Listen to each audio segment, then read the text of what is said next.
मैं clarity app हूं और यहां मैं आपकी जिंदगी की वो अनसुलझी कहानियां सुनाता हूं जो आप किसी को नहीं बताते सिवाय मेरे। अक्सर एक उम्र के बाद लड़के और लड़कियों में दोस्ती होना एक आम बात होती है, लेकिन रौनक के साथ ऐसा नहीं था। रौनक एक सीधा साधा, कम बोलने वाला, बहुत ही सिंपल सा लड़का था। उसके बचपन से ही बहुत ज्यादा फ्रेंड्स नहीं थे। जब वो छोटा था तब कॉलोनी के सारे बच्चे जहां पार्क में खेलते थे, वहीं रौनक अपने घर में अपने टॉयज के साथ खेलकर खुश रहा करता था।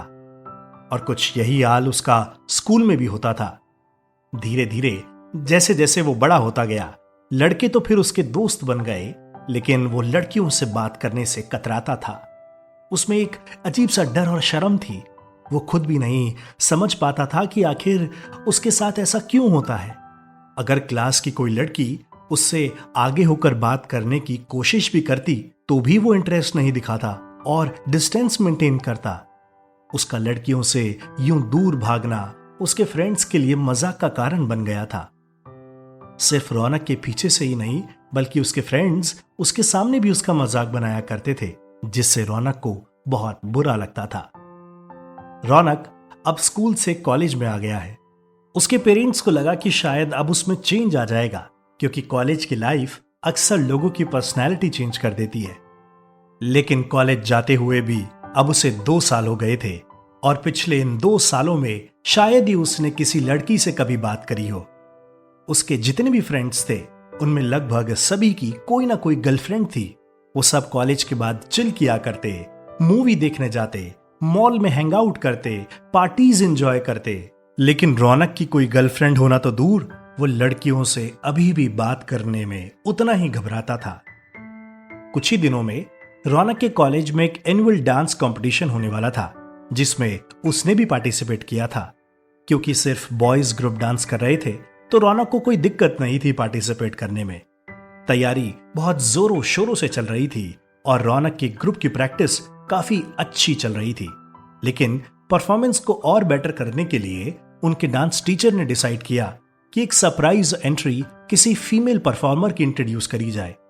जब रौनक को यह पता चला तो वो थोड़ा अनईजी फील करने लगा। लेकिन जब उस फीमेल डांसर की स्टेज पर पोजीशन फाइनल हुई तो इमीडिएटली रौनक ने अपना नाम कंपटीशन से वापस ले लिया। सबके लिए यह बड़ा शॉकिंग था।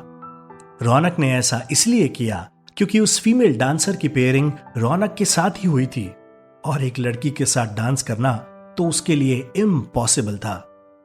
उसके डांस टीचर ने और ग्रुप के बाकी लोगों ने उसे बहुत समझाया, लेकिन रौनक ने किसी की एक नहीं सुनी और अपना नाम वापस ले लिया।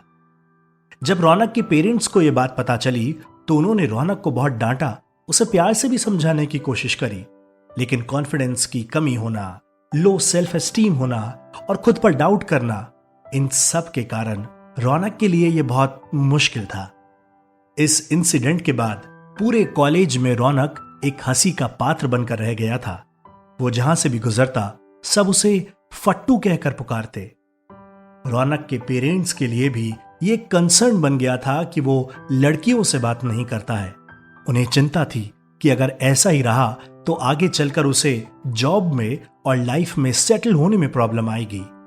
रौनक अब सिर्फ लड़कियों से इंटरेक्ट करने में ही नहीं, बल्कि जिंदगी की बाकी चीजों में भी हद से ज्यादा अनकॉन्फिडेंट फील करता है। रौनक अब क्लैरिटी ऐप पर बात कर रहा है और हर रोज बेटर फील कर रहा है।